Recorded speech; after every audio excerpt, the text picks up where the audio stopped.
Hello good morning students. बच्चों, आज हम पढ़ेंगे diploma first year applied mechanics का जो पांचवा चैप्टर चल रहा है, उसमें हम पढ़ रहे थे सिंपल लिफ्टिंग मशीन। और उसके अंदर आज का हमारा टॉपिक रहेगा पुलीज, जिसको हम हिंदी में घिरनी बोलते हैं। ठीक है, तो देखिए ये क्या चीज होती है। पहले हेडिंग डालते हैं, घिरनी।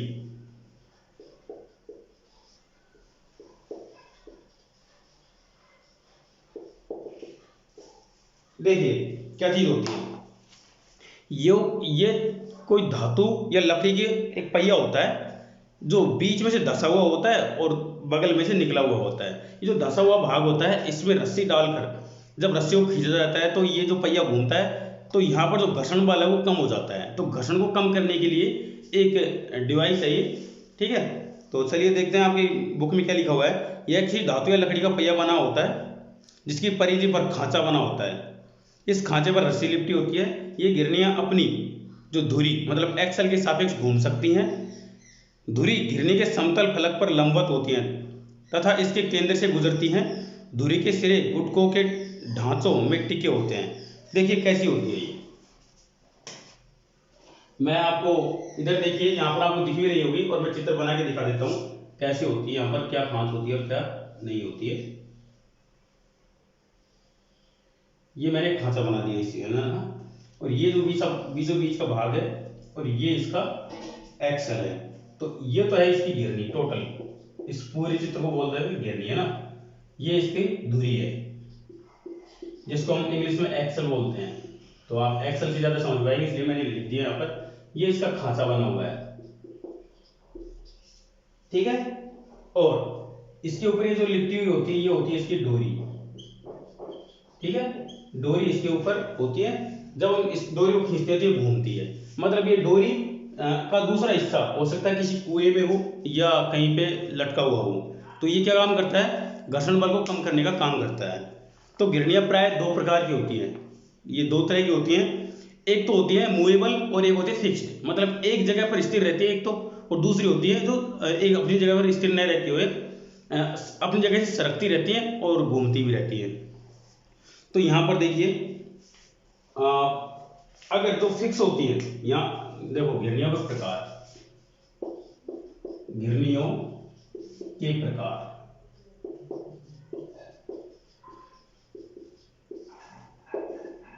दो प्रकार की होती है। पहली होती है अचल या स्थिर घिरनी। अब ये अचल या स्थिर घिरनी कैसी होती है, देखिए ये इसका बेस होता है, धरण होता है, जिसके ऊपर ये लटकी रहती हैं। ठीक है, तो यहाँ पर एक पहिया होता है। एक तरह से ये जो घिरनी है इसका बगल का भाग मैं तुम्हें यहाँ पर दिखाने जा रहा हूँ, और इससे ये इस तरह से जुड़ी हुई होती है। ठीक है, इसके यहां से होती है रस्सी होती है। इसके एक हिस्से पर तो भार लटका होता है। चलो मैं इधर को डबल लटका देता हूँ और इधर को मैं लगा देता हूँ आयास पी। जब हम इसको इधर से खींचेंगे तो रस्सी इसके ऊपर आ रही है, तो ये भार ऊपर की ओर उठेगा, है ना। मतलब इसकी गति ऊपर की ओर होगी, इसकी नीचे की ओर होगी, इस तरह से होगा। तो यहाँ पर इन रस्सियों में जो तनाव होता है टी, वो दोनों में समान होता है। तो ये तो हो गई हमारी अचल या स्थिर घिरनी। ठीक है, यह घिरनी इस तरह से हो सकती है, अपनी जगह पर मूवेबल हो सकती है, लेकिन ये अपनी जगह से सरकेगी नहीं। तो यहां पर देखो कैसे हो सकती है। ये ऐसे हो सकती है, अपनी जगह पर घूम सकती हो इस तरह से। यहां पर भी एक फलक्रम होता है जिसके सापेक्ष से इस तरह से घूम सकती है, और ये घिरनी हो गई है ना। तो इसका एक सिरा इधर को, एक सिरा इधर को यहाँ पर डब्ल्यू लटका होगा, इधर को यहाँ पर आयास पी लगाया जाता है। ठीक है, तो इनके बीच यहाँ पर जो तनाव लगा होता है वो मतलब उस तनाव उनकी डायरेक्शन कुछ इस तरह से होती है, टी और टी दोनों में समान होता है। ठीक है, तो ये हो गया इसका जो अचल या स्थिर घिरनी का प्रकार। अब हम दूसरा देखते हैं। दूसरी होगी हमारी मूवेबल, ठीक है, या चल घिरनी। देखिए पहले इसके बारे में देख लेते हैं। चल घिरनी का चित्र हम देख ही लेंगे। यदि किसी घिरनी को किसी आधार से इस प्रकार लटका दिया जाए जिससे वह अपनी अक्ष के परिध घूम सके, पर उसकी अक्ष अपने स्थान के ऊपर या नीचे नहीं हो, मतलब इसके ऊपर या नीचे नहीं हो तो ऐसी गिरनी को अचल या स्थिर गिरनी कहते हैं। कुएं से पानी निकालने के लिए लगाई जाने वाली गिरनी इस प्रकार की गिरनी होती है। इसकी खांच में लिपटी रस्सी के एक सिरे पर भार तथा दूसरे हिस्से पर आयास लगाया जाता है। अचल गिरनी के भार तथा आयास दोनों का विस्थापन बराबर होता है, अतः वेगानुपात 1 होता है इसका। इसकी दक्षता 100% होती है, तो वी आर बराबर एम ए बराबर 1 होगा, तो डब्ल्यू बराबर पी भी होगा इसमें। अतः आयास ऊर्ध्वाधर लगाया जाए, ऊर्ध्वाधर आयास लगाया जाए मतलब खड़ा आयास लगाया जाए, तो उस कंडीशन में क्या होगा, P बराबर W बराबर T, मतलब जितना बल इसमें लगाएगा उतना बल यहाँ पर लगेगा और इन रस्सियों में उतना ही बल लगेगा, मतलब तनाव भी इनमें बराबर ही होगा। तो देखो यहाँ पर P बराबर W बराबर तनाव T।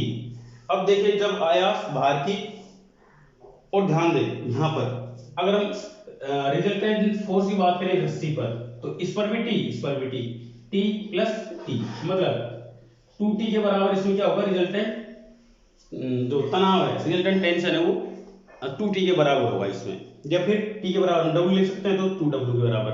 मतलब इस घिरने के ऊपर वजन कितना पड़ेगा, इधर से भी T इधर से भी 2T के बराबर, या मैंने ये देखो W के बराबर P है तो W इधर को W मान लेते हैं इसको, तो 2W मतलब दुगना वजन, जितना वजन यहाँ भार में होगा उसका दुगना वजन लगेगा इसके इस घिरनी के ऊपर, ठीक है।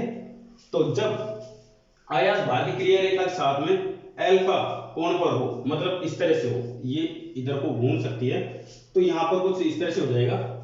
मैं इसको मिटा रहा हूं यहाँ पर ना,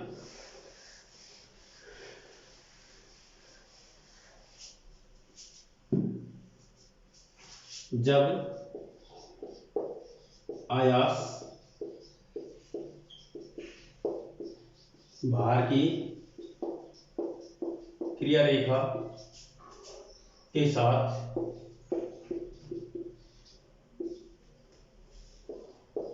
टू अल्फा कोण पर लगा हो, ठीक है, ये कंडीशन। तो देखो कोण चाहे कितना भी हो, P बराबर T बराबर W तो होता ही है, R बराबर 2T जानते हो आप, है ना। लेकिन ये तो सिंपल कंडीशन के लिए हो गया। जब यहाँ पर 2 अल्फा कोण बनता है तो यहाँ पर ध्यान दें, यहाँ पर ये हो जाएगा cos अल्फा, क्योंकि एक साइड में अल्फा दूसरी साइड में भी अल्फा है, तो यहाँ पर जो R निकालेंगे वो हो जाएगा 2T cos अल्फा, या इसको हम ऐसे भी लिख सकते हैं 2W cos अल्फा, या फिर 2P cos अल्फा ऐसे भी लिख सकते हैं। तो ये अपनी मर्जी है। अगर यहाँ पर हम लगाएं यहाँ पर बलों का जो समांतर चतुर्भुज का नियम है वो इसमें लग सकता है। तो यहाँ पर क्या हो जाएगा, यहाँ पर हो जाएगा capital W minus small w का स्क्वायर। ये तो भार, और देखो कैपिटल W भार ये लगाया हुआ है, स्मॉल w क्या है, पुली का भार है ना, टोटल भार की बात कर रहे हैं, तो ये तो नीचे की ओर हो गया, प्लस दूसरे साइड में क्या हो गया यहाँ पर P स्क्वायर, है ना, plus 2 capital W plus small w, 2P cos theta होता है ना, तो देखो 2P की cos थीटा, तो P की जगह ये है, Q की जगह P है, और cos थीटा की जगह यहाँ पर होगा 2 अल्फा, तो टोटल एंगल ये है। तो यहाँ पे ये हो गया। अगर हम यहाँ पर R निकालना चाहें तो क्या हो जाएगा, अंडर रूट के अंदर आ जाएंगे सारी वैल्यू, तो capital W plus small w का square plus P square plus 2W plus small w P cos 2 alpha. तो ये फॉर्मूला बनकर आता है किसका, रिजल्टेंट फोर्स का। तो ये रिजल्टेंट फोर्स किसके ऊपर है, इस पुली के ऊपर जो फोर्स लग रहा है वो रिजल्टेंट फोर्स है। अब ध्यान दें यहाँ पर अगर ये थोड़ी तिरछी है, अपने एक्सिस से तिरछी है, तो यहाँ पर ये अल्फा काम करता है, और अगर तिरछी नहीं है तो ये सीधे सीधे अल्फा की वैल्यू हम 0 रख देंगे, तो यहाँ पर इसकी वैल्यू 1 हो जाएगी, तो ये टर्म नहीं आएगी, सिर्फ ये टर्म आ जाएगी, ठीक है। तो ये हो गया हमारा रिजल्टेंट फोर्स ऑन एक पुली, इस पुली के ऊपर नीचे की ओर कितना बल लग रहा है, ठीक है। तो अब चलिए, ये तो हो गया एक स्थिर गिरनी के ऊपर लगने वाला बल। अब हम बात करते हैं चल गिरनी, मूवेबल पुलीज, ठीक है। तो मैं इसको मिटाता हूं यहाँ पर उठा रहा हूँ इसको ना, हाँ वीडियो रोक कर इसको आसानी से उतार ले, थोड़ा पीछे ले और वीडियो को रोके और इसको उतार ले।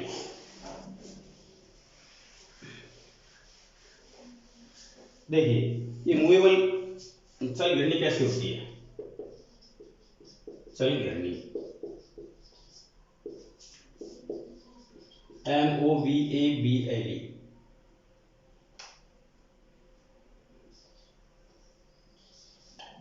Movable BLE, movable pulleys, movable pulley. देखो चल गिरनी कैसे होती है, देखिए ये तो इसका आधार हो गया जहां पर हम पुली को लटकाने वाले हैं, एक तरह से पिलर हो गया, या फिर हो सकता है कि ये लोहे का कोई गार्ड हो, उनके ऊपर रखा हुआ कोई हिस्सा हो। देखो यहाँ पर एक फिक्स पुली लगी होती है, इसकी खास बात यह है कि यहाँ पर एक फिक्स पुली लगानी पड़ती है। तो यहाँ पर एक फिक्स पुली लगाएंगे, हमने ये फिक्स पुली लगा दी, यहाँ पर एक रस्सी बांधेंगे, उस रस्सी से होते हुए इसको इस तरह से गुजारेंगे।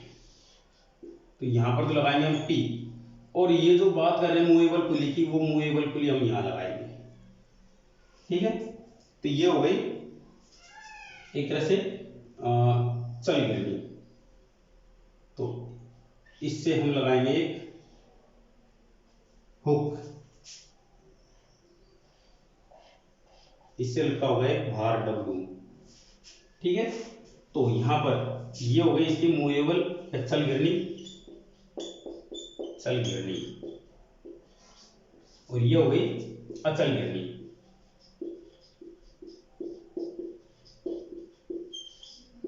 ठीक है, और ये धरण है, धरण मतलब बेस जिससे इसको जोड़ा जाता है। तो ये अचल, ये चल गिरनी। यहाँ पर देखिए क्या होता है, डबल लटकाया जाता है, जब हम इसके ऊपर भार लगाएंगे तो यहाँ पर मान लो तनाव T उत्पन्न होगा, तो उतना ही तनाव T इसमें होगा, है ना। अगर T इसमें है तो उतना ही तनाव इसमें भी हो, क्योंकि एक ही रस्सी से जुड़े हुए हैं सारे सारे, तो तनाव तो सब में बराबर ही होगा। पर फर्क क्या है, यहाँ पर हम जितना बल लगाएंगे उतना बल इधर भी लगेगा, अब जितना लगा रहे हैं उतना बल इधर भी लगेगा, ठीक है। तो क्या होगा, यहाँ पर और यहाँ पर इन दोनों रस्सियों में बराबर बल आएगा, तो यहाँ पर जितना बल लगाया जाता है उसका डबल भार यहाँ पर ही आसानी से उठाया जा सकता है। तो यहाँ पर डबल भार उठाने के लिए इसको यूज किया जाता है, यहाँ पर इन दो बिंदुओं पर इसको माउंट किया जाता है, A और B बिंदु पर। तो देखते हैं इसके बारे में। यदि कोई घिरनी अपने अक्ष पर स्वतंत्रता पूर्वक घूमने के साथ साथ ऊपर नीचे भी गति कर सके तो ऐसी घिरनी को हम चल घिरनी कहते हैं। इस प्रकार की घिरनी में आयास P का विस्थापन x होगा, मतलब यहाँ पर ये ऊपर नीचे सरकेगा तो हम इसके विस्थापन को x मान लेते हैं, और चल घिरनी पर लटके भार W का विस्थापन x/2 होगा। कैसे, देखो यहाँ पर हम इसको खींचेंगे तो रस्सी तो हम ज्यादा खींचेंगे, क्योंकि यहाँ पर ये भार है वो आधा ही उठ पाएगा, क्योंकि आधी रस्सी इधर से आ जाएगी, आधी इधर से आ जाएगी, तो यहाँ पे ये डबल सरकेगा, यहाँ पर ये आधा ही सरकेगा ऊपर की ओर। तो यहाँ पर देखें P का विस्थापन, P का विस्थापन x, ये हम मान लेते हैं, है ना। तब W का विस्थापन, W का विस्थापन कितना होगा, इसकी तुलना में 2x हो जाएगा, है ना। 2x क्यों हो जाएगा, क्योंकि ये o x/2 हो जाएगा, x/2 हो जाएगा। क्यों, क्योंकि ये भार आधा ही उठेगा, दोनों तरफ से है ना, दोनों तरफ से रस्सी जाएगी इसमें, तो ये तो तेजी से सरक जाएगा, लेकिन ये धीरे धीरे ऊपर की ओर सरकेगा, आधी कम गति से ऊपर की ओर सरकेगा।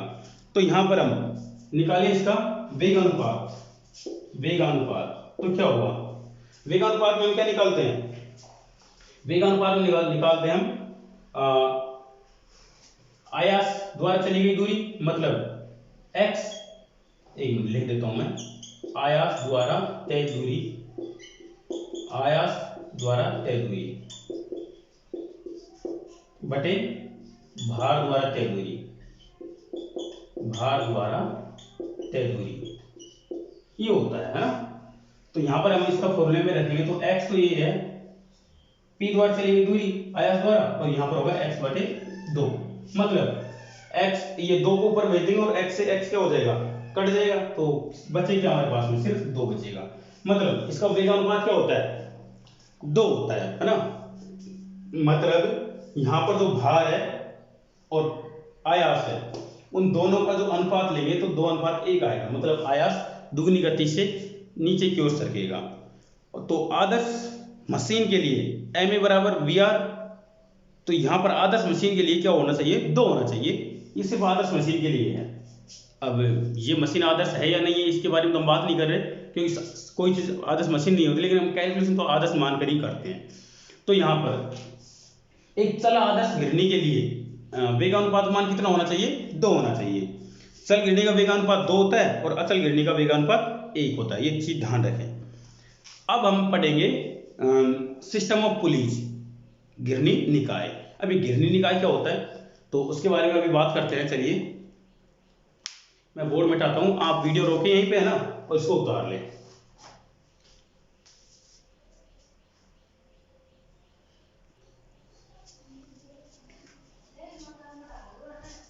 हाँ, घिरनी निकाय।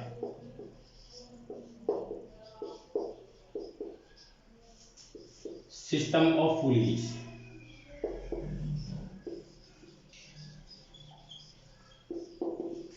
इन घिरनियों से मिलाकर एक सिस्टम बनाया जाता है, एक तंत्र बनाया जाता है, जिससे कि हम भार को ज्यादा उठा सके, ज्यादा से ज्यादा भार उठा सके कम से कम आयास लगाकर। तो उस सिस्टम को बोलते हैं घिरनी निकाय। तो अब इनको कैसे सेट किया जाए वो डिपेंड करता है सिस्टम के आधार पर। तो देखिए, एक अकेली घिरनी से कोई यांत्रिक लाभ प्राप्त नहीं होता, क्योंकि यहाँ पर एम ए बराबर वी आर होता है, जितना हम आयास लगाएंगे उतना ही हम भार उठा सकते हैं, है ना। तो अतः घिरनियों से यांत्रिक लाभ प्राप्त करने के लिए एक से अधिक घिरनियां विशेष प्रकार की व्यवस्था में लगाई जाती हैं। इस व्यवस्था को घिरनी निकाय या फिर सिस्टम ऑफ पुलिस कहते हैं। ये 3 प्रकार के होते हैं, 3 प्रकार के होते हैं। देखिए, सबसे पहले जिसको बोला जाता है प्रथम घिरनी निकाय। प्रथम घिरनी निकाय, इसको बोलते हैं फर्स्ट सिस्टम ऑफ पुलिस।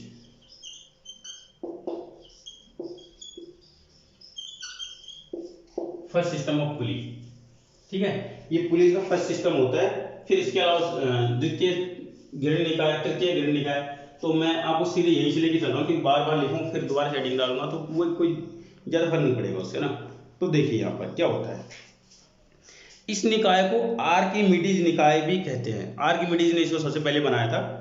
इस निकाय में अनेक चल घिरनियां होती हैं। इन सभी चल घिरनियों को इस प्रकार से व्यवस्थित किया जाता है कि प्रत्येक चल घिरनी पर गुजरती हुई रस्सी का एक सिरा आधार धारण से बंधा होता है तथा दूसरा सिरा उसके ऊपर वाली घिरनी की धुरी से बंधा होता है।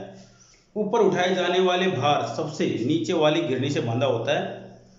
सबसे ऊपर लटक रही घिरनी पर गुजरने वाली रस्सी का दूसरा सिरा अचल घिरनी ए के ऊपर होता हुआ नीचे लटकता है, जिससे आयास पी लगाया जाता है। अचल घिरनी का उपयोग केवल आयास की दिशा बदलने के लिए होता है, इसका कोई यांत्रिक लाभ नहीं होता, ठीक है। तो इसके बहुत सारे केस हैं, तो हम पहला केस पढ़ते हैं इसमें। केस फर्स्ट क्या होता है, जब घिरनियों का भार नगण्य हो। जब घिरनियों का भार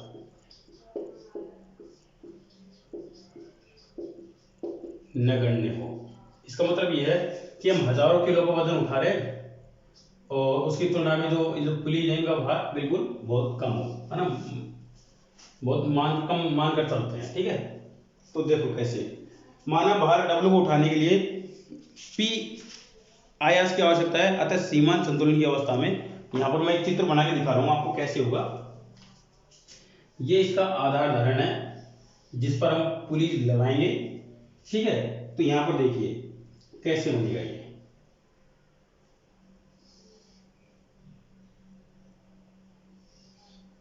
एक मिनट, फिर से थोड़ा नीचे बनाना पड़ेगा।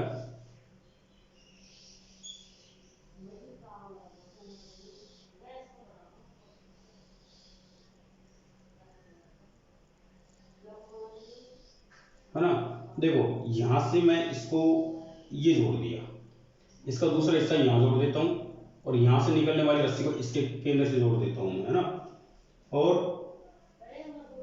यहां से निकलने वाली रस्सी को इसके केंद्र से, नहीं ये लास्ट है ना, तो इसके ऊपर से गुजार देता हूं मैं इसको इस तरह से। इन सभी के केंद्र होता है। तो देखिए यहां से गुजरने वाली रस्सी इसके उससे जुड़ गई, ये यहां से जुड़ी हुई होती है ना, ये इससे यहां जुड़ी होगी और इस एक रस्सी यहाँ से जुड़ी हुई होगी, ठीक है। तो यहाँ पर लगाया जाता है आयास P और यहाँ पर W लटकाया जाता है यहाँ पर W लटकाया जाता है। जब हम यहाँ पर एक मिनट यहाँ पर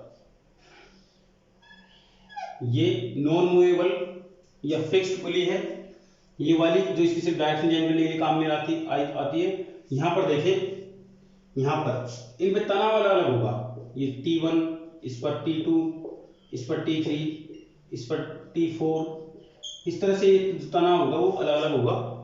तो ये तनाव हम निकाल सकते हैं आसानी से। तो देखें कैसे क्या होगा। जो W है यहाँ पर देखो, ये रस्सी और ये रस्सी सेम ही है, तो यहाँ पर तनाव T1 ही होगा। देखो यहाँ पर जो W है वो किसके बराबर होगा, एक T ये रहा, एक T ये रहा, दोनों T के बराबर हो गया, तो 2T1। तो T1 कितना हो गया, W/2 के बराबर हो गया, ठीक है। अब बात करें T2 की, तो यहाँ पर भी T2 होगा। तो T1 किसके बराबर हो गया, 2T2 के बराबर। तो T2 निकालेंगे तो T/2 नीचे आ जाएगा, और T1 का मान कितना है, W/2। तो T2 बराबर क्या हो जाएगा, W/2 × 2। तो T2 बराबर हो जाएगा W/4। आगे बात करें T3 की, तो एक मिनट यहाँ पर T3 होगा, ये T3 होगा, है ना। और T4 तो फिर क्या हो जाएगा, T हो जाएगा। तो यहाँ पर हो जाएगा T2 = 2T3। तो T3 = क्या हो जाएगा, 2T2 और T2/2 और T3 क्या हो जाएगा, T2 माने W/4। तो W/4 × 2। तो T3 क्या हो जाएगा, W/8। तो ये T3 हो गया। और बात करें P की, तो देखो यहाँ पर P और T3 सेम होगा। तो यहाँ पर P बराबर क्या हो जाएगा, एक तरह से T3 = W/8। मतलब हमें जो भार है टोटल, उसमें 8 का भाग दे देंगे, उसकी तुलना में उतना कम आयास लगाना पड़ेगा यहाँ पर इसको उठाने के लिए। इस भार को मान लो यहाँ पर हम 80 किलो वजन उठा रहे हैं ना, इस यहाँ पर 80 किलो वजन लटका रखा है, तो हमको सिर्फ 10 किलो वजन उठाने के बराबर आयास लगाना पड़ेगा यहाँ पर, और इससे हम आसानी से उठा सकते हैं। मतलब 8 गुना ज्यादा वजन हम उठा सकते हैं इस सिस्टम के जरिए। यहाँ पर देखिए, आगे देखिए, ये तो बात हो गई किसकी, इन चीजों से हमको एक चीज पता चलता है कि यहाँ पर जो T1 है वो क्या हो गया, W/2 T2 बराबर क्या हो गया, 2 T3 बराबर क्या हो जाएगा, W/2 देखो 2 4 4 2 8। तो यहाँ पर अगर हम यहाँ पर n पुलीज यूज कर लें तो क्या हो जाएगा, W/2n। तो इस फॉर्मूले से हम यहाँ पर जितनी ज्यादा पुली लगाएंगे उतना ज्यादा यहाँ पर हम आयास कम लगाना पड़ेगा, यहाँ पर इनमें तनाव उतना ही कम लगाना पड़ेगा। तो यहाँ से हम इस तरह से निकाल सकते हैं, ठीक है। तो ये क्या फॉर्मूला हो गया, ये फॉर्मूला हो गया किसके लिए, ये हो गया इस रस्सी पर या फिर यहाँ पर लगाए जाने वाले तनाव के या फिर बल के ऊपर। तो यहाँ पर देखें W/P निकाले, यहाँ पर एक मिनट थोड़ा सा जगह कम है, यहाँ पर देखो, यहाँ पर यांत्रिक लाभ बराबर क्या होता है, W/P। तो यहाँ पर W का मान तो W ही रहेगा, P की वैल्यू क्या निकल कर है, यहाँ पर ये निकल रहा है Tn = P तो होता है जो लास्ट की रस्सी पे होता है। तो हम यहाँ पे निकाल लेते हैं W/2n। W घटकर 2n ऊपर चला जाएगा, तो ma बराबर क्या हो जाएगा, 2n। तो ये तो ma की फॉर्मूला निकल के आया। वेगानुपात अगर हम निकालना चाहें तो वेगानुपात यहाँ पर क्या होगा, ma = VR होता है आदर्श मशीन के लिए। तो यहाँ पर मैं इसको थोड़ा सा हिस्सा मिटा रहा हूँ, यहाँ पर ये वाला हम अभी आदर्श मशीन के लिए बात कर रहे हैं, क्योंकि हमने कोई घर्षण की गणना नहीं की हमने यहाँ पर। तो देखिए यहाँ पर ma = VR होता है, ma = VR, ये 2n होता है ना। तो यहाँ पर आदर्श मशीन के लिए तो ये हो गया। अब जो सेकंड केस है उसके बारे में बात करेंगे अगले लेक्चर में। जो सेकंड केस होगा जब घिरनियों का भार हम कुछ ना कुछ माने, मतलब स्मॉल w हम घिरनियों का भार मानते हैं, तब हम सेकंड केस लेके चलेंगे, ठीक है। ये लेक्चर ज़्यादा बड़ा होता जा रहा है, इसलिए मैं इस वीडियो को यहीं पर रोकता हूँ, ठीक है। मिलते हैं अगले लेक्चर में, थैंक यू।